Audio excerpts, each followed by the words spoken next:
Many elderly people frequently remark on how technology has changed society. So it has. People of all ages, all over America, are being negatively affected by social media, pornography, and texting. Solutions for this rising problem are available and ready to be individually implemented by anyone and everyone. Texting and other social media platforms have erased face-to-face conversations and relationships. I am interested in this problem and its solution because I have, unfortunately, had many friendships take place almost solely over my phone. It becomes awkward to speak face-to-face if the only interaction that has taken place beforehand has been on a screen. Not only have I lived through the negative effects of texting, but I've seen it happen countless times before, where people chose to text or chat with another person over a cell phone, even if they were both in the same room. It doesn't seem normal or beneficial for later life or social skills. I'm also worried that impersonal conversations and relationships will become the norm for my future children and their friends. Meaningful relationships cannot be based wholly on emojis or emoticons. In fact, a study performed by Julianne Holt-Lundstad and her associates in 2015 showed that mortality rates increased in response to social isolation and loneliness. In the present age, texting is integral to society and it is incredibly convenient. To eradicate all text conversations or all social media platforms is ludicrous. However, I do want to find and implement a solution, at least in my own life, for this problem that could prove detrimental to society. Children and teenagers are being influenced and subjected to cyberbullying, pornography, and technology itself at increasingly earlier ages. According to a survey, 22% of teenagers log on to their favorite social media site more than 10 times a day, and more than half of adolescents log onto a social media site more than once a day. Children ages 8 to 18 spend over 7.5 hours a day, 7 days a week, using social media sites outside of school. Teenagers between the ages of 12 and 17 report using text messages in their daily lives more than any other form of communication, including face-to-face interaction, New York Behavioral Health found. Studies have found that anywhere from 4% to 50% of kids ages 12 to 18 sext. Other studies show that rising anxiety levels in teenage girls may be attributed to social media usage.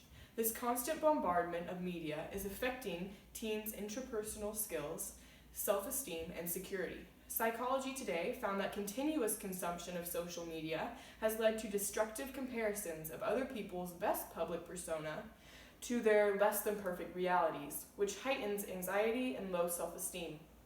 Many girls interviewed by Ms. Nancy Jo Sales in her book American Girls offered up insufficient parental guidance and or control as a cause of teens who sext, post, or send nude pictures and dress inappropriately. This echoes a plethora of parenting books and websites. Sadly, adults are not living unscathed either. Social media is affecting the perceptions and relationships of all. Psychology Today wrote, in a paper published earlier this year in Frontiers in Psychology, researchers found that people in selfies are considered to be less trustworthy, less open to new experiences, and more narcissistic than people in pictures taken by others, and that the negative perception is stronger if the selfie taker is a man rather than a woman. Social media is also altering basic human activity, like empathy, romantic partnerships, and attention. Between 1979 and 2009, 72 studies were conducted by the University of Michigan. The researchers monitored levels of empathy among American college students. They found that students today are scoring 40% lower than students before. And a 2013 review by the Universal Journal of Educational Research found that perceived anonymity online and the safety and security of being behind a computer screen aid in freeing individuals from traditionally constraining pressures of society, conscience, morality, and ethics to behave in a normative manner. The Encyclopedia of Mobile Phone Behavior says, these struggles with autonomy and connection contribute to negative relational outcomes. Having constant contact with a partner is linked to difficulties between independence and dependence. Moreover, when a person's attention is divided between their partner and their cell phone, that person doesn't attribute importance to the attention that should be given to their partner. Relative to face-to-face communications, text-based communication has lower social presence and reduced social skills. That is, the other is less present in the interaction, and therefore there are fewer cues as to the other person's characteristics and emotional reactions. However, even if people do meet in person, they are still susceptible to negative effects after meeting. Worse than that is the fact that some relationships started online are based on deception and idealization. Catfishing, or luring someone into a relationship by a fake online profile, is becoming more and more prevalent.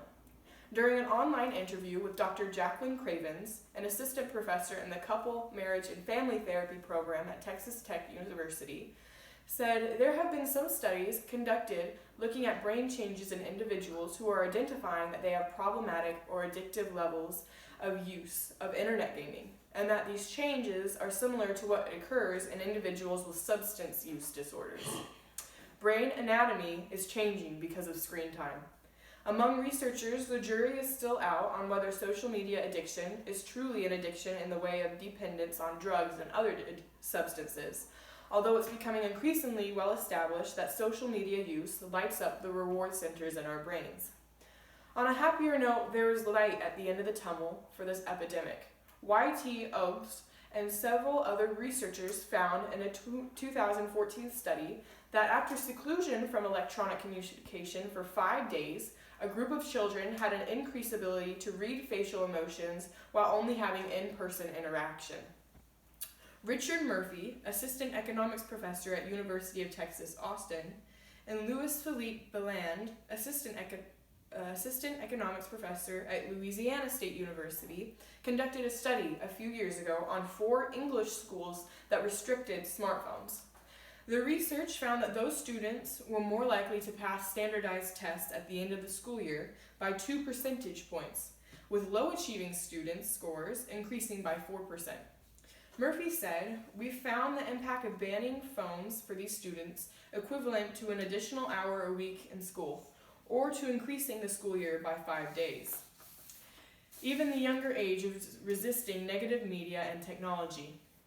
Time wrote, "A growing number of young men are convinced that their sexual responses have been sabotaged because their brains were virtually marinated in porn when they were adolescents.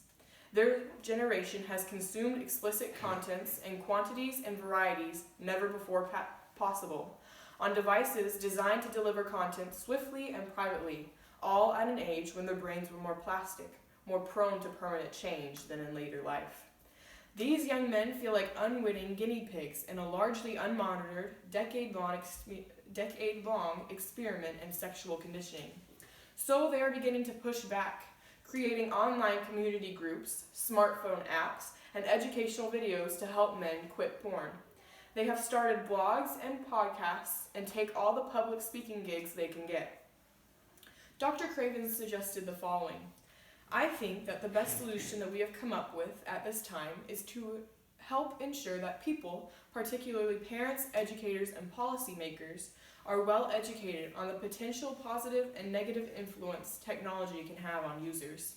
Balance is key, and groups such as American Academy of Pediatrics set standards for the amount of use that take into consideration leisure use and educational use.